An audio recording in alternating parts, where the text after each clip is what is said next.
ನಾನು ಆಗಿದ್ದ ಯೋಚನೆ ಮಾಡುವುದು ಪರಿಚಯ ಇದ್ದ ಮುಖದ ಹಾಗೆ ಕಾಣುತ್ತದೆ, ಪರಿಚಯ ಇದ್ದ ಮುಖದ ಹಾಗೆ ಕಾಣ್ತದೆ, ಆದರೆ ಸರಿ ಕಾಣುವುದಿಲ್ಲ. ಬಣ್ಣ ಬದಲಿಸಿ ಬಂದವನ ಮುಖ ನೋಡಿದ್ದು ಹಾಗಾದ ನೋಡಿ, ನಮ್ಮ ಸಭಾಸದರೆಲ್ಲ ಬೆಕ್ಕಸಾಗರಾಗಬಹುದು.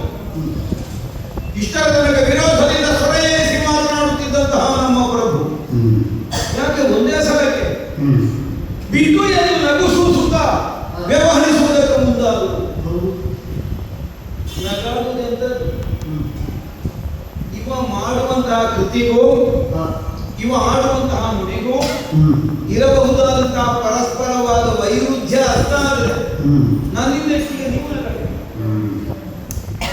ಗೊತ್ತಾಗಲಿ ಇನ್ನೂ ಗೊತ್ತಾಗಲಿ. ಇವನ ಮಗ ಹಳೆ ಬರೀತಾರೆ, ಹಳೆ ಬರೀತೇವೆ ಅಂದ್ರೆ ಬಹಳ ಹತ್ತಿರದ ಸಂಬಂಧ ಆಗುತ್ತೆ. ಪ್ರತಿ ಪ್ರಪಂಚದ ಎಲ್ಲ ಸಂಬಂಧಗಳು ಹಾಗೆ ಬಳಸಿದ ಹಾಗೆ ಬಳಸದೇ ಇದ್ರೆ ಏನೂ ಇಲ್ಲ. ಎಲ್ಲರ ಸಹೋದರರೇ ಆಗಬೇಕು. ಪರಸ್ಪರ ವಿರೋಧದಿಂದಲೇ ಪ್ರಪಂಚದಲ್ಲಿ ಬದುಕುವುದನ್ನು ನಾವು ಕಾಣುವುದಿಲ್ಲ. ಬೇರೆ ಬೇರೆ ಎಲ್ಲಿಯೋ ಬೇರೆ ಬೇರೆ ಜಾತಿಯಲ್ಲಿ ಹುಟ್ಟಿದವರಾಗಬೇಕು. ಒಂದೇ ತಾಯಿಯ ಮಕ್ಕಳಾಗಿ ಪ್ರಪಂಚದಲ್ಲಿ ಅನ್ಯೋನ್ಯವಾಗಿ ಬದುಕುವುದನ್ನು ಕಾಣುವುದಿಲ್ಲ. ಹಾಗಿದ್ದರೆ ಸಂಬಂಧ ಅನ್ನುವುದು ಕೇವಲ ರಕ್ತದ ಮೂಲಕವಾಗಿ ಸಿದ್ಧ ಆಗುವುದು, ಸ್ವಭಾವದ ಮೂಲಕವಾಗಿ ಸಿದ್ಧ. ಎಣ್ಣೆಗೂ ಸೀಗೆಗೂ ಯಾವತ್ತಾದ್ರೂ ಸಂಬಂಧ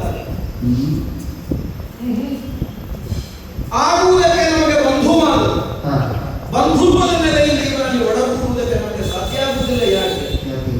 ಒಂದು ಪೂರ್ವದ ಮತ್ತೊಂದು ಪ್ರಶ್ನೆ, ಮತ್ತಿದೆರಡು ಮೇಳೈಸಿ ನಿಲ್ಲುವುದಿಲ್ಲ. ನಮ್ಮ ಅಜ್ಜೇ ಇರಲಿಲ್ಲ. ಅಜ್ಜಿ ಅಂದ್ರೆ ಮಗಳ ಅಂದಿದ್ದಾರೆ. ಕಂಸ ಮಥುರಾಮಹಿ ನಮಗೆ ಇನ್ನೂ